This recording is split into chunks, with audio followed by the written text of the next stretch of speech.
बिस्मिल्लाहिर्रहमानिर्रहीम। अस्सलामुअलैकुम वरहमतुल्लाहि वबरकातुहू। प्रोग्राम हिदायतुल उम्मा के साथ राजा अंसार हाजिर खिदमत हैं। आज हमारा मौजू है ज़कात, उसकी अदायगी और उसके अजर का बयान। इरशाद बारी ताला है, औज़ु बिल्लाहि मिनश शैतानिर रजीम, सूरह अल-बकरा आयत 43, व अक़ीमुस्सलाता व आतुज़्ज़काता वरकाऊ मअर राकिईन। और नमाज अदा पढ़ा करो और ज़कात अदा किया करो और अल्लाह के आगे झुकने वालों के साथ झुका करो।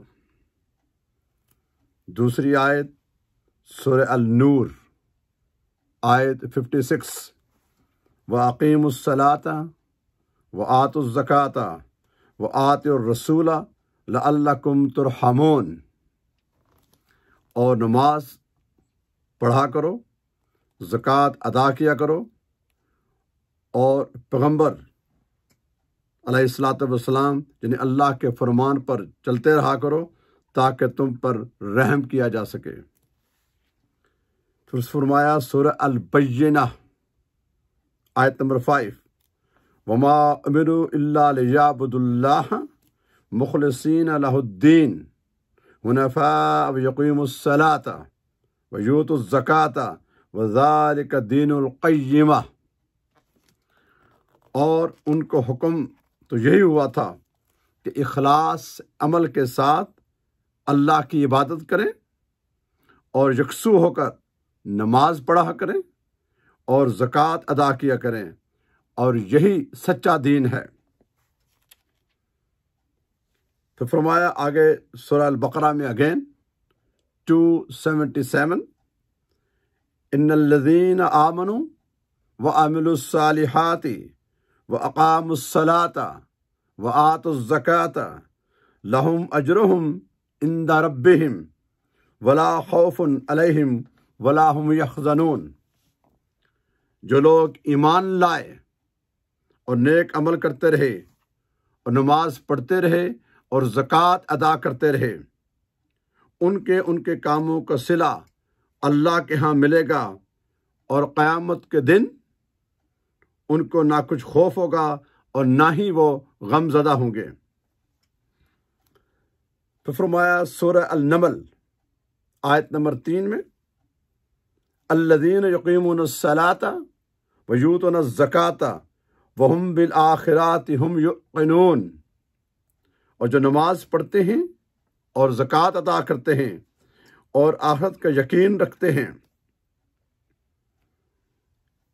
फिर फरमाया सूरह लुक़मान आयत नंबर 5, उलाइका अला हुदम मिन रब्बिहिम व उलाइका हुमुल मुफ़्लिहून। यही अपने परवरदिगार की तरफ से हिदायत पर हैं और यही निजात पाने वाले हैं।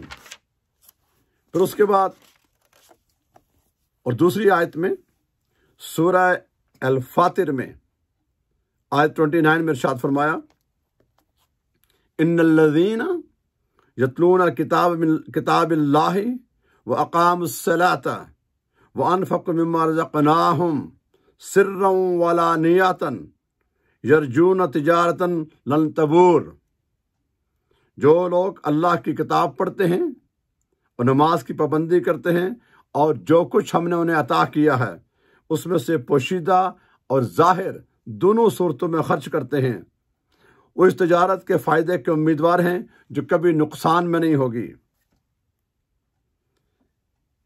फिर फरमाया सूरह अल-बकरा आयत 245, मन ज़ल्लज़ी युक़रिज़ुल्लाहु क़र्ज़न हसना फ़युज़ाइफ़हु लहु अज़ाफ़न कसीरा वल्लाहु यक़बिदु व यबसुतु व इलैहि तुरजाऊन। कोई है कि अल्लाह को कर्ज़ हसना दे, वो इसके बदले में उसको कई हिस्से ज़्यादा देगा, और अल्लाह ही रोज़ी को तंग करता है और वही उसे कुशादा करता है और तुम उसी के तरफ लौट कर जाओगे।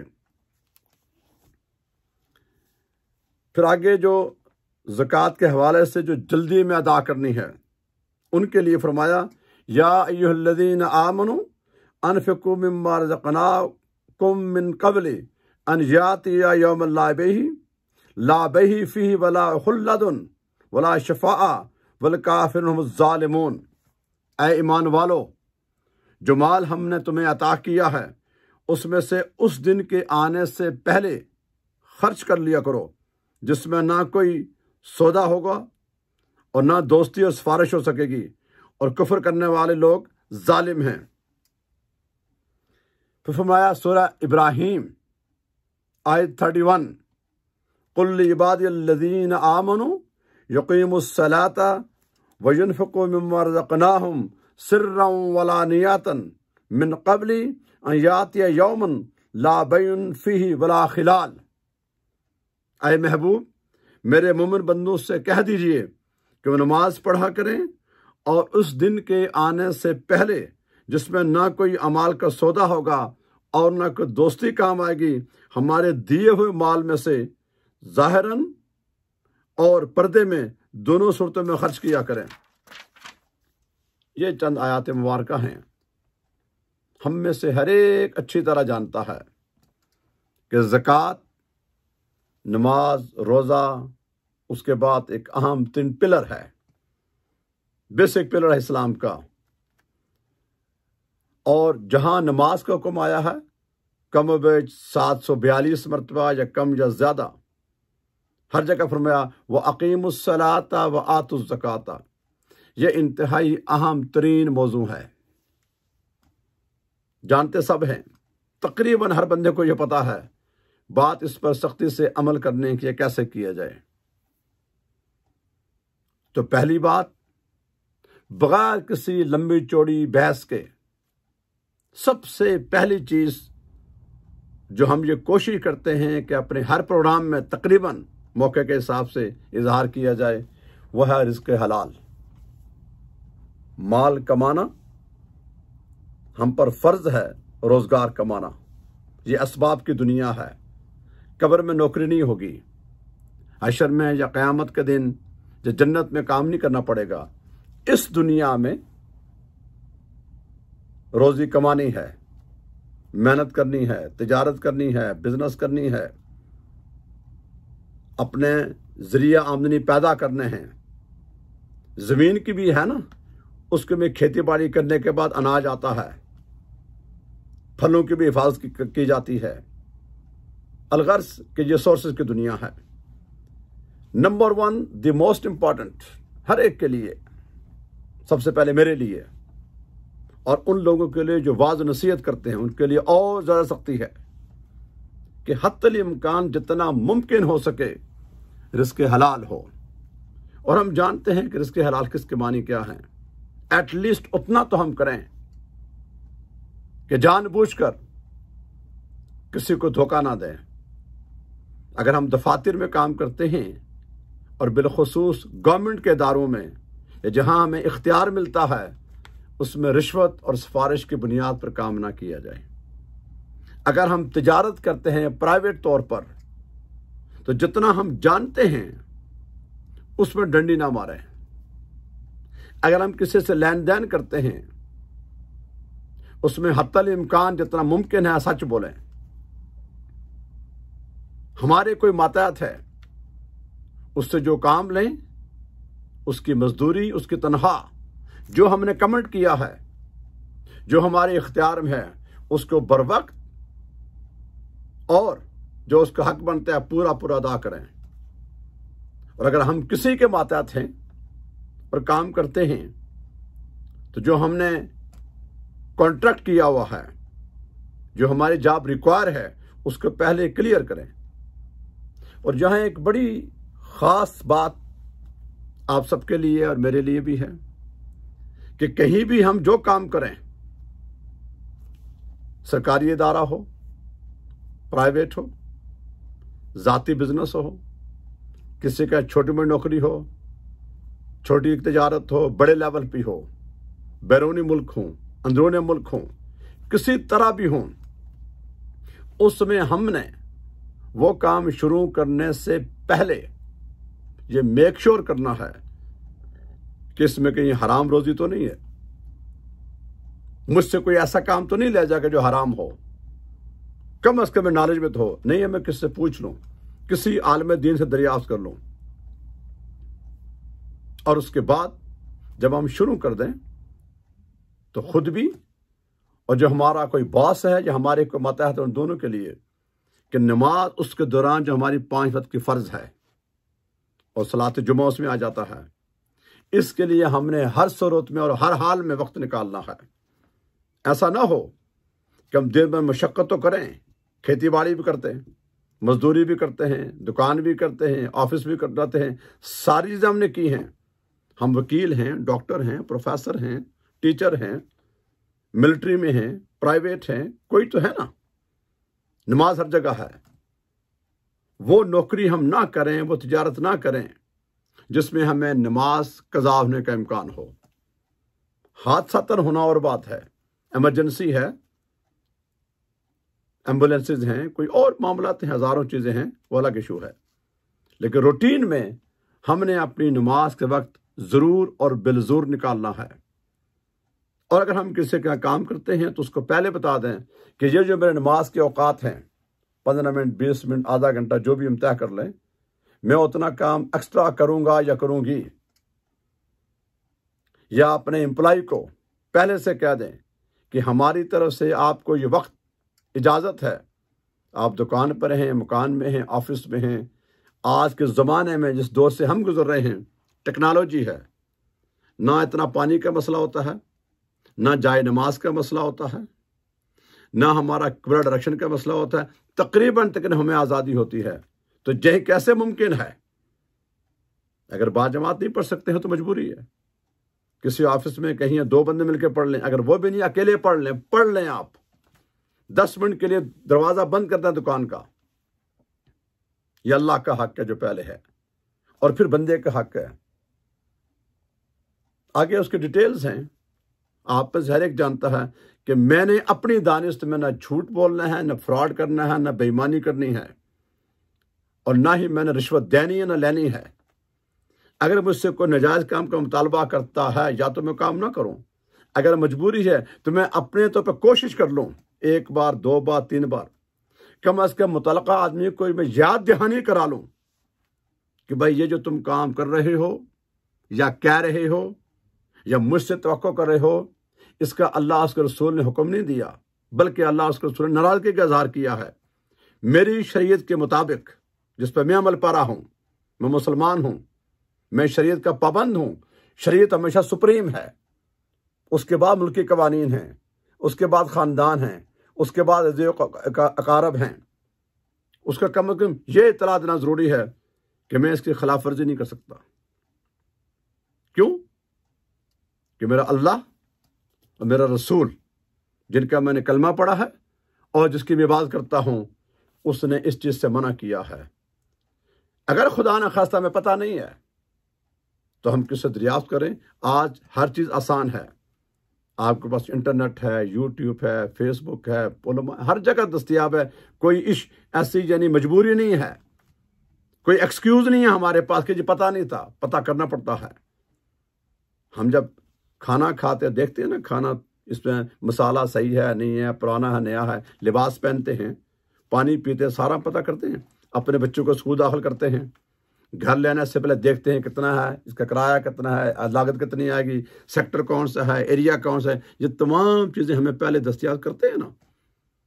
कौन से शहर में हम रहेंगे, कौन से मुल्क में मेरा बच्चा जाएगा, कहाँ मैं जाऊँगा, ये सारी चीज़ें हमें पता है। ये तो बुनियादी चीज़ है ना। और जो माँ बाप का फ़र्ज़ होता है कि अपनी औलाद को जब वो 10-11 साल के हो जाए, इस पर डाल देना। जब स्कूल जाएं, कॉलेज जाएं, यूनिवर्सिटी जाएं, बैरूनी मुल्क जाएं, तिजारत करें, बिजनेस करें, ये हम सब की ड्यूटी है कि बच्चे को वो जो माल कमाना है वो हलाल हो, हत्तल इम्कान, जो हमारे बस में, हमारे कंट्रोल में है, और उसके दौरान जो अल्लाह का हक है, जिसे फ़र्ज नमाज कहते हैं, वो ज़ाय ना हो। जब ये मरहला हमने तय कर लिया तो 50 बल्कि 75% मामला हमने हल कर दिया अपना। अब आगे जो हम माल कमाएंगे, पहली बात तो इसके हलाल हो, अल्हम्दुलिल्लाह। उसके बाद सबसे पहला खर्च हमारा अपने बीवी बच्चों का है, जिनकी कफील हम पर लाजिम है। फिर अपने माँ बाप हैं, और बिलखुसूस हमारे वो माँ बाप जो बुढ़ापे में हैं, या वो वालिदैन जिनकी अपने कोई एहसास नहीं होता। कुछ तो ऐसे होते हैं ना, उनकी पहले से अपनी प्रॉपर्टी होती है, पेंशन होती है, पैसे होते हैं, इसके बावजूद वो साहिब हैसियत होने के बावजूद उनसे पूछना, उनका ख्याल रखना हमारे फ़राइज़ में है। उन्होंने तो हमें पाला है। फिर माँ बाप के साथ हमारे बहन भाई हैं, छोटे हैं या बड़े हैं, जो माली एतबार से हमसे कमज़ोर हैं, उनका जितना मुमकिन हो सके, सारी चीज़ें पूरी नहीं हो सकती हैं कि सारी ख्वाहिशात के मुताबिक, जैसे हमारे कल्चर में है कि मेरी भांजी की, भतीजी की, बेटी की, बेटे की, चचाजाद की, इताद की शादियाँ तो मैंने 20 लाख रुपये देना है, खर्च करना है, इस तरह की बातें नहीं। आम जो बेसिक इंसान के जो बुनियादी ज़रूरियात है, उसमें 3 टाइम खाना खाना है, लिबास पहनना है, बीमार तो इलाज मालजा है, और बेसिक दीनी तालीम उसने जो हासिल करनी है, और सर छुपाने के लिए उसको 1-2 कमरे का मकान, ये जो बुनियादी रिक्वायरमेंट है। बाकी जो हमारा वो कल्चर है, हमारी शादी ब्याह में इतने तोले सोना है, इतने लाख है, वो अगली बात है, वो कल्चर है, वो अल्लाह उसके रसूल का हुक्म नहीं है, वो हमारा शरीयत का कानून नहीं है। वो तो है कि कम से कम खर्च करो, ज़्यादा तकसीम करो। जब ये हमने तय किया, अब हम देखेंगे जो आसान चीज़ है, बार बार हुक्म आया है, पता सबको है, अमल इस तरह करना है। इसके तो हमें देखना है कि मेरे पास कितने पैसे हैं। वो जो पैसे हमने हैं, आपके पास नकद पैसे हैं, सोना है, चांदी है, माल तिजारत है, प्रॉपर्टी से कोई किराया आता है, जो कोई और चीज़ है, कहीं से किससे पैसे लें, जो भी चीज़ें आपके पास, इन सब को जमा किया जाए।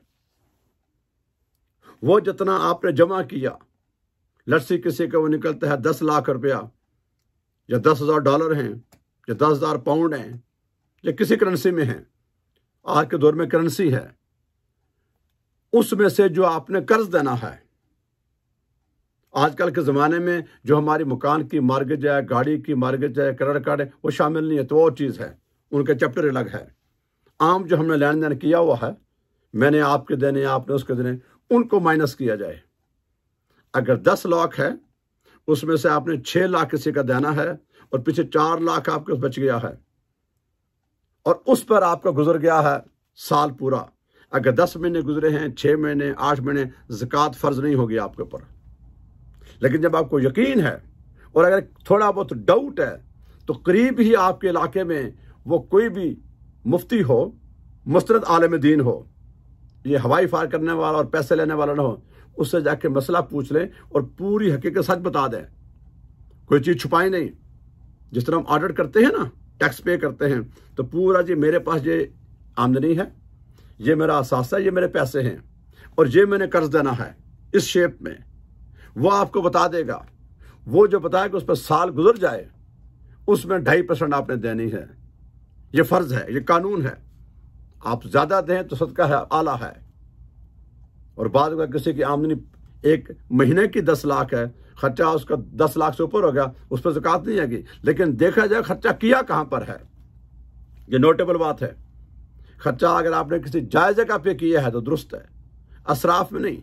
हम देखते हैं ना, हमारी 5-6 कंडीशनें होती हैं माली एतबार से, ये बात नोट कर लें आप। नंबर 1, पहली चीज़ होती है हाजत, जो हर इंसान की बेसिक रिक्वायरमेंट है। हाजत में मैं, आप, बादशाह, वजीर, गरीब, अमीर सब बराबर हैं। हम में से हर शख्स को कम बेश 3 मरतबा खाना खाना है। सुबह में खाएगा, दोपहर में खाएगा, या शाम में। जब कम करेगा 2 टाइम खाएगा, या उससे कम डाइट में जाएगा, या नहीं होगा 1 टाइम तो खाएगा ना, ये उसकी पहली ज़रूरत है। फिर उसमें लिबास पहनना है, कम से कम 1 जोड़ा तो पहनेगा ना अपना, नंगा तो नहीं रहेगा। इसमें सब बराबर है हाजत में। फिर कम से कम 1 कमरे में तो रहेगा ना। उस कमरे की जो बेसिक रिक्वायरमेंट है आज के ज़माने में, बिजली है, पानी है, गैस है, बाथरूम है, ये उसकी ज़रूरियात हैं। इसमें सारे बराबर हैं, हाजत में सारे लोग बराबर हैं। हाजत के बाद स्टेप आता है ज़रूरत का। किसी की ज़रूरत ज़्यादा है, किसी की कम है। एक आदमी, उसके बच्चे ज़्यादा हैं, फैमिली बड़ी है, माँ बाप भी हैं, बहन भाई भी हैं, और माशरे में उसने उठना बैठना भी है, उसको बड़ा घर चाहिए होगा, वो करेगा। गाड़ी चाहिए होगी, ले सकता है, हलाल पैसों में, अगर पैसे उसके पास हैं तो, फ्रॉड बेईमानी के नहीं, तो उसने गाड़ी पे लेनी है, बच्चों को पढ़ाना है, वगैरह वगैरह, ज़रूरत की हद तक। उसके आगे एक स्टेप और आएगा। जरूरत के बाद आती है जीनत। किसी की तनख्वाह ज्यादा है, किसी का बिजनेस ज्यादा है, किसी की जमीन ज्यादा है, या किसी बैरूनी मुल्क में है, वहां उसको पैसे अच्छे मिलते हैं। ये कोई अल्लाह ने उसको तरक्की दी है, सारे तो बराबर उसके मनी के लिए ऐसे नहीं होते हैं। तो उसकी जीनत है कि वो उसके मुकाबले में अच्छा मकान बना सकता है, अच्छा लिबास पहन सकता है, अच्छा खाना खा सकता है, अपने बच्चों को बाहर रेस्टोरेंट पे ले जाएगा खाना खाने के लिए, उनको सैर पे ले जाएगा, उनको वेकेशन पे ले जाएगा, उसके बाद उनको उम्रा कराने ले जाएगा, हज करने जाएगा, वगैरह वगैरह। ये तमाम चीजें उसकी जीनत के हद में आती हैं।